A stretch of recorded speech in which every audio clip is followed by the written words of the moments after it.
मन अच्छा है, तन अच्छा है, सुनने को तैयार हो। नींद तो नहीं आ रही किसी को? अभी तो शुरुआत है, बीच में नींद आ सकती है। कल हम सुन रहे थे अष्टावक्र और राजा जनक की कहानी। कैसे राजा को स्वप्न आता है, स्वप्न आने के बाद वह सभा आयोजित करते हैं, पूछते हैं कि ये सत्य है या वो सत्य है। और अगले दिन राजा जनक का अष्टावक्र से, अष्टावक्र कौन? जो 12 वर्ष के बालक हैं और 8 जगह से उनके शरीर का संठान ऐसा है कि 8 जगह से टेढ़े हैं, लेकिन आत्मा में कहीं भी टेढ़ापन नहीं है। तो जिज्ञासा कर रहे हैं, कथम ज्ञानम वाप्नोति, कथम मुक्तिर्भविष्यसि, वैराग्यम च कथम प्राप्त में तत् ब्रूहि मम प्रभो। ज्ञान कैसे हो, मुक्ति कैसे हो, वैराग्य कैसे हो? अब इस क्षण के लिए आप राजा जनक बन जाइए और खुद से पूछिए कि आखिर ज्ञान क्या है, ये मुक्ति क्या है, वैराग्य कैसे हो, कैसे हो? तो अष्टावक्र क्या कह रहे हैं? मुक्ति मिच्छासि चेतात विषयान विश्वत्यज, क्षमा आज दया तोष सत्यम पीयूष व भद। मुक्ति की इच्छा रखते हो तात, मुक्ति मिच्छासि चेतात। हम सोचते हैं कि तात का अर्थ है कि पिता को तात कहा जाता है। तात का अर्थ है जो भी आपके वंश को आगे बढ़ाए, वो कौन? तात।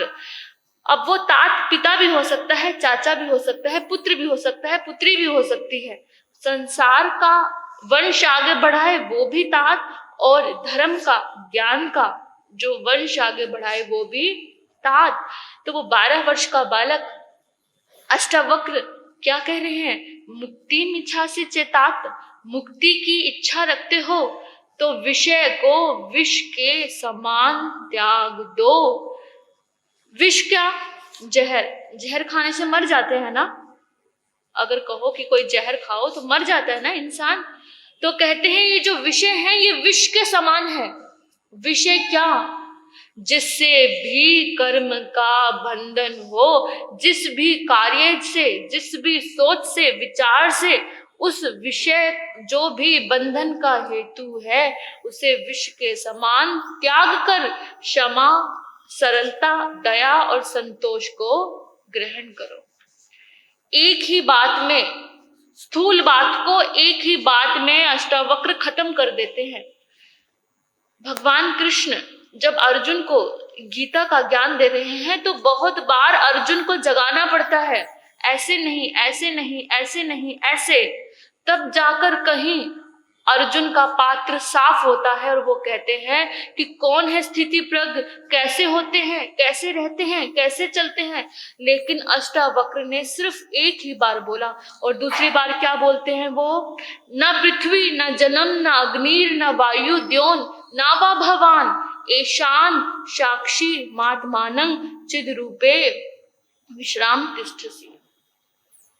ना तो पृथ्वी है, संसार की बात एक पंक्ति में कर दी, बस अगली पंक्ति वो क्या कह रहे हैं? ना तो पृथ्वी है, ना जल है, ना अग्नि है, ना वायु है, ना आकाश है, इन सब को जानने वाला है, इनका साक्षी है। इनको जानकर आत्मा में स्थित हो जा। अब आपसे कोई पूछे आप पृथ्वी हो क्या? आप पृथ्वी हो? हम तो इंसान हैं। आप जल हो क्या? अग्नि हो क्या? वायु हो क्या? नहीं, लेकिन हम ये पांचों हैं। जो समझ संसार में बाहर दिखाई दे रहा है, जो पृथ्वी बाहर दिखाई दे रही है, वही पृथ्वी आपके भीतर है। जो अग्नि बाहर दिखाई दे रही है वो अग्नि आपके भीतर है। जो भी 5 भूत बाहर है वही 5 भूत क्या है? अंदर भी है। आप सूंघ पाते हो, किसकी वजह से सूंघ पाते हो? क्योंकि आपके अंदर पृथ्वी तत्व विद्यमान है। आप देख पाते हो किसके कारण? रोशनी। रोशनी का तत्व कौन है? अग्नि है। आप बोल पाते हो, ये किसका गुण है? ये आकाश का है। आप कुछ खाते हो, उसमें स्वाद आता है, वो किसका गुण है? वो जल का है। तो बोल रहे हैं ये जो सब है इसमें से तुम कुछ भी नहीं हो। इसको जानने वाले हो ना पृथ्वी, ना जलम, ना अग्नि, ना वायु, न देवन भगवान, इसमें से कुछ भी नहीं हो। अगली लाइन क्या कहते हैं, यदि देहम पृथक कृत्य, अभी के अभी अगर अपनी देह को अलग कर दोगे तो तुम अभी अधुनेव सुखी शांत बंध मुक्तो भविष्यसि। अभी के अभी, बहुत लंबा समय नहीं है, अभी के अभी सुख में, शांति में, बंधन से मुक्त हो जाओगे। हम आपको कहते हैं, भगवान कहते हैं समायिक करो, व्रत करो, तपस्या करो। वो किसके लिए कहते हैं? क्या 48 मिनट की समायिक करने से मोक्ष मिल जाएगा? क्या आपका एक दिन व्रत करने से मोक्ष हो जाएगा? नहीं। लेकिन करते करते क्या पता वो एक पल आ जाए, वो एक क्षण, अभी का जो क्षण है वो आ जाए और आप अभी के अभी क्या हो जाओ। गोल गोल बातें नहीं कर रहे अष्टावक्र, सीधा कह रहे हैं, अभी, दूर नहीं, अभी अभी बंधन से मुक्त हो जाओ। हम क्या सोचते हैं, अभी अच्छे कर्म कर लेते हैं, फिर महाविद्या में जन्म हो जाएगा, फिर क्या पता वहां हमारा मोक्ष हो जाएगा। हम हर बात किस पे करते रहते हैं, टालते रहते हैं। कभी हम दीक्षा लेंगे, कब हम ऐसा होगा, कर लेंगे, लेकिन अष्टावक्र कह रहे हैं अभी। फिर क्या कहते हैं, ना तुम विप्र आदि को वर्णो, ना आश्रमी, ना नाक्ष गोचरहा, ना तो तुम ब्राह्मण आदि कोई भी वर्ण हो। अभी तो आप यहाँ पर वचन किस लिए सुन रहे हो? क्योंकि आप जैन हो और ये हम आपके कौन है, महाराज जी हैं।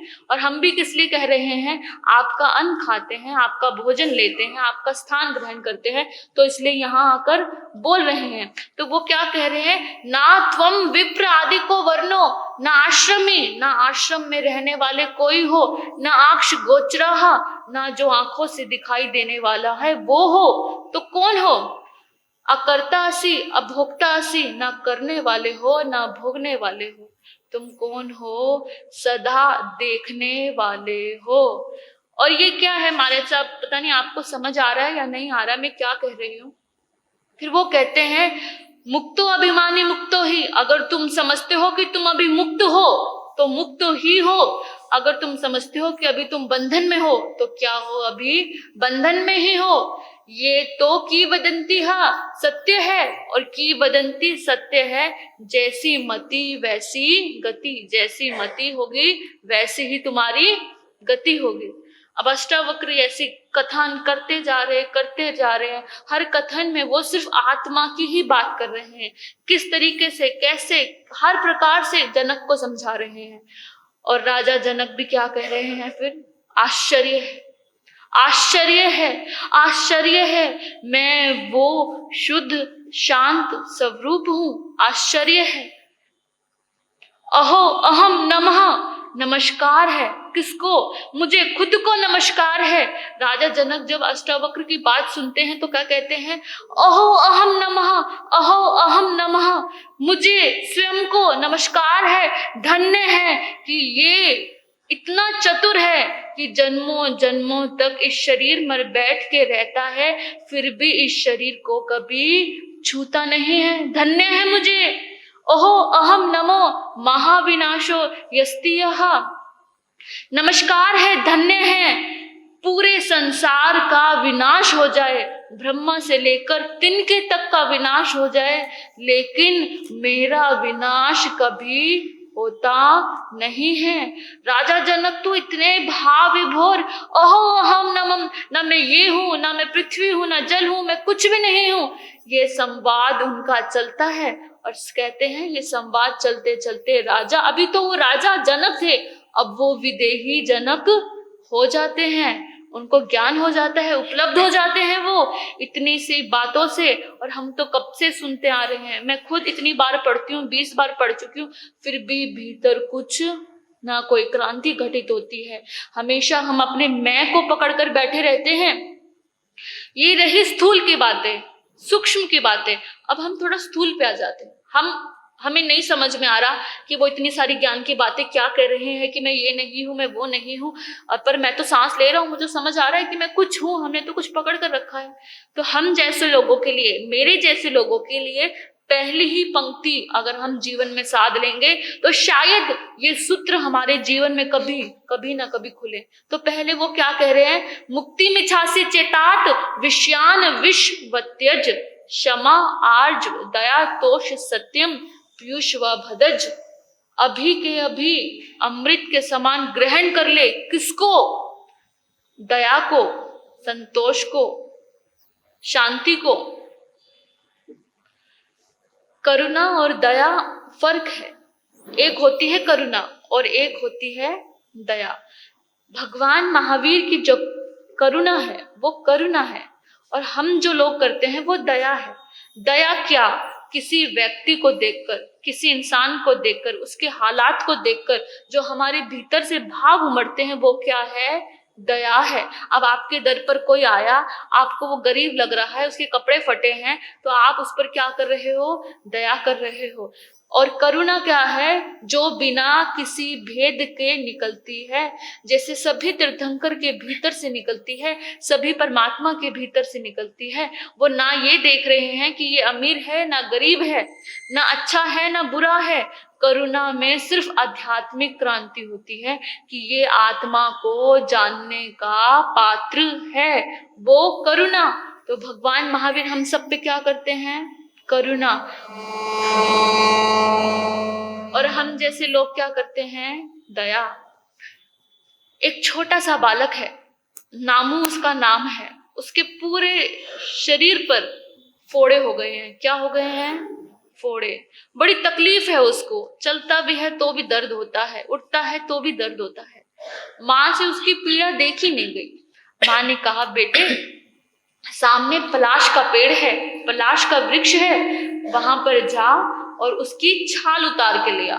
उसकी छाल को जब उबाला जाएगा तो वो मलहम बन जाएगा, तो तेरे पूरे घावों पर लगा दिया जाएगा।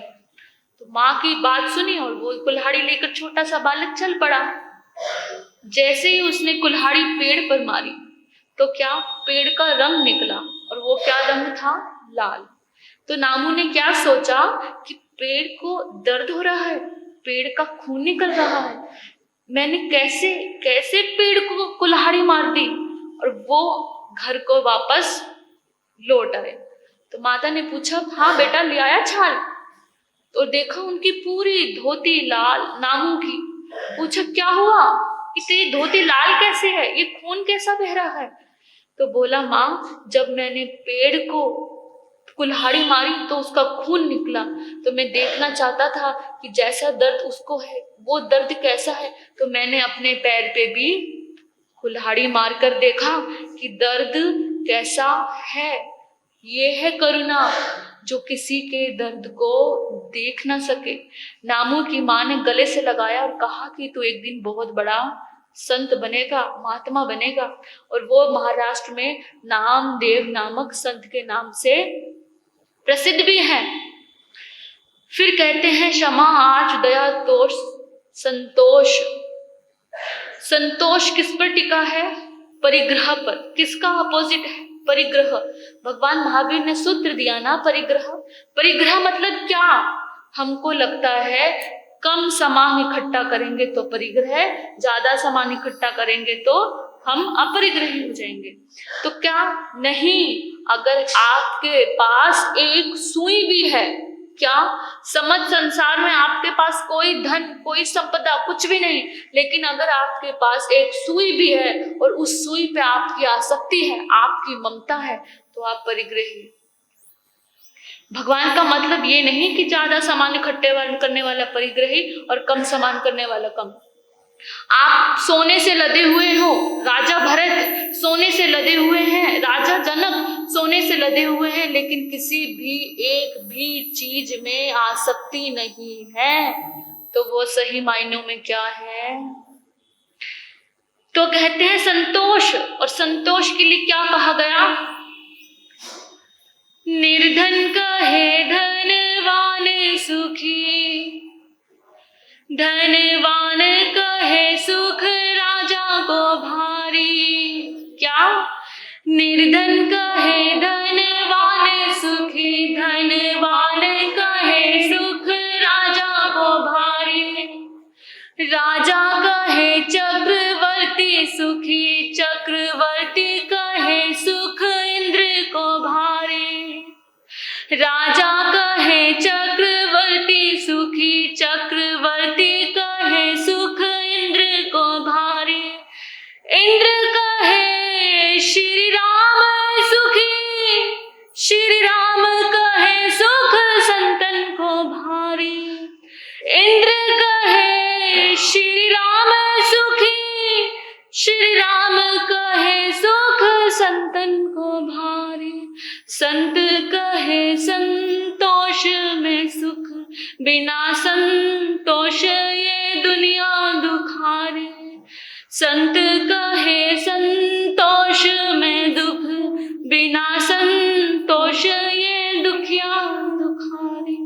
निर्धन कह रहा है धनवान सुखी है, धनवान सोचता है राजा सुखी है, राजा सोचता है कि चक्रवर्ती हो जाऊं तो सुखी हो जाऊं, चक्रवर्ती सोचता है इंद्र जैसी संपदा आ जाए तो सुखी। और इंद्र कह रहे हैं कि श्री राम सुखी, और श्री राम कह रहे हैं कि संत सुखी, और संत कह रहे हैं संतोष में सुख। संतोष नहीं है, बिना संतोष के सारी दुनिया दुख में है। और संतोष कैसे जागेगा?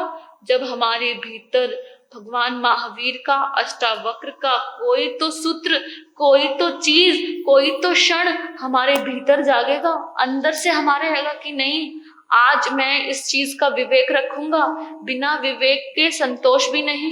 आज मुझे इतना ही खाना है, आज मुझे इतना ही पीना है। हर चीज में विवेक, हर चीज में संतोष, सिर्फ कपड़ों लत्तों गहनों में नहीं। आज मैं इतने ही कदम चलूंगा, आज मैं इस पलटी में सोऊंगा। हर चीज होश से भरा, हर चीज विवेक से भरा। कहते हैं फूटे नैन विवेक के तो क्या करे जगदीश। अगर विवेक के नैन फूट गए हैं तो जगदीश भगवान क्या कर रहे हैं? राम कली को 300, रामदास को 30। विवेक के ऐसे नैन फूट गए हैं कि स्त्री नाचती है तो 300 और रामदास नाचे तो 30। हम इतने अविवेकी हो गए हैं तो हमारे जीवन में कुछ भी नहीं आएगा। कहानियां कथाएं चलती रहेंगी, आप सुनते रहेंगे, ना कुछ आएगा ना कुछ जाएगा। तो थोड़ा बहुत भी अगर हम अष्टावक्र के कोई भी सूत्र, पहला ही सूत्र, पहली ही लाइन अमृत के समान दया संतोष को अपने भीतर ले आएंगे तो शायद कुछ हमारा सूक्ष्म से, स्थूल से हटेंगे तो सूक्ष्म का थोड़ा कुछ आएगा, कुछ तो भीतर जाएगा। कहते हुए सुनते हुए कुछ भी शब्द या कोई बात आपके हृदय को ठेस पहुंचाई हो तो क्षमा मांगती हूँ मन से वचन से। तस्मै इच्छामि दुक्कडम। आप सभी को प्रणाम।